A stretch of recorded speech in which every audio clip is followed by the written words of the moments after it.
Beyoncé performs during halftime of the NFL Super Bowl 50 football game in Santa Clara, California, on February 7, 2016. Her performance had a distinct political perspective.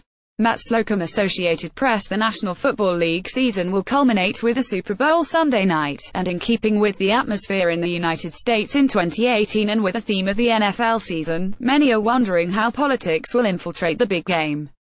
Politics seemed ubiquitous in professional football throughout the 2017 season, in part because of players who protested systemic racism and inequality in the United States and in part because of how President Trump responded.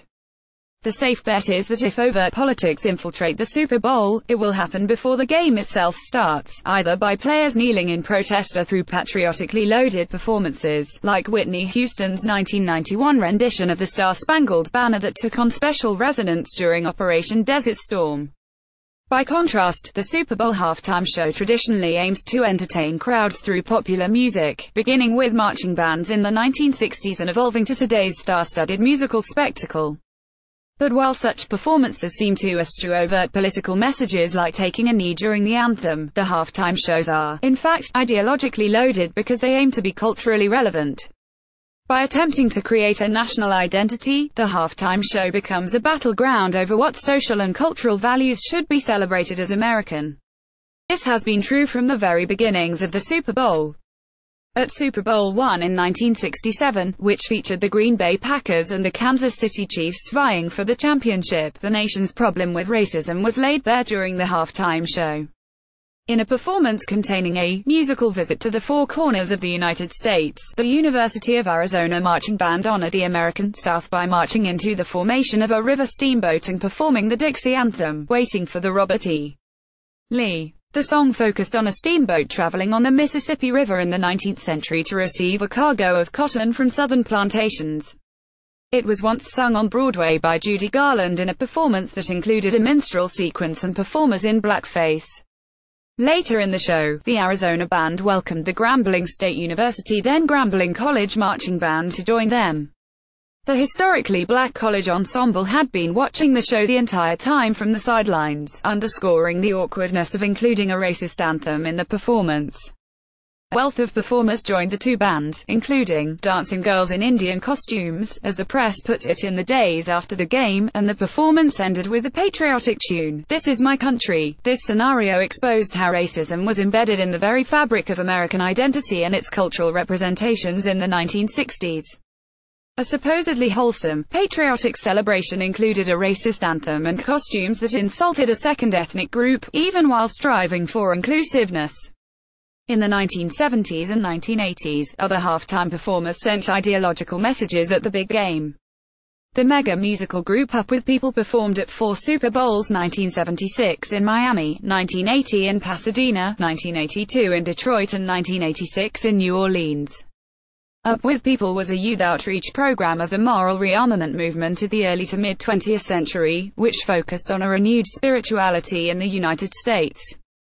Singing songs such as "Surfin' USA," the group exhibited a wholesome and clean-cut style, in direct contrast to the 1960s and 1970s counterculture and hippie movements.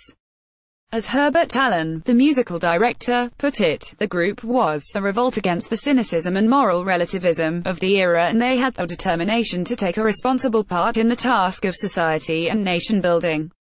The Super Bowl allowed the group to demonstrate a cultural spiritualism they deemed important to the construction of American identity. But what was not celebrated on the stage mattered as well. Although the band, according to one member, had a huge percentage of gay guys, there was a supposition that no one was gay. Closeting sexual identity reflected a political choice to adhere to the cultural landscape shaped by the Christian right and the Reagan administration. The ideologies and messaging of the halftime shows aren't always culturally conservative, and in recent years have notably shifted to celebrating values advocated by the political left during the halftime of Super Bowl 50, featuring the Carolina Panthers and the Denver Broncos. Beyoncé stole the show with her performance of what the HuffPost called the "unapologetically black" song Formation, which was released just a day before the game. Dancers donned the black berets made famous by the Black Panthers and formed an X on the field in honor of controversial political activist and civil rights leader Malcolm X. After the show, some of the performers held a sign in honor of Mario Woods, a black man shot and killed by San Francisco police officers a few months before the game. The performance sent cultural messages aligned with a hugely divisive, but growing, Black Lives Matter movement. Beyoncé and the other performers used their show to bring the movement's message and goals to a broader audience, and did so through the guise of entertainment, a trend in the halftime shows since the 1960s. Thus, while these spectacles don't always make overt political statements like we often see in the pre-game festivities of this year's protests, they have turned into an arena in which cultural values battle for representation and validation. Entertainers craft messages that symbolize various and sometimes competing versions of American identity in an attempt to sway the public to their vision for the nation. While many will be on guard looking for politics during the pomp and pageantry before the Eagles and the Patriots kickoff and wondering how Trump might respond on Twitter, we also ought to be watching Justin Timberlake's halftime show to see what messages he sends, and whether they accentuate the cultural narratives and schisms in our country and help sort out what it means to be an American in 2018.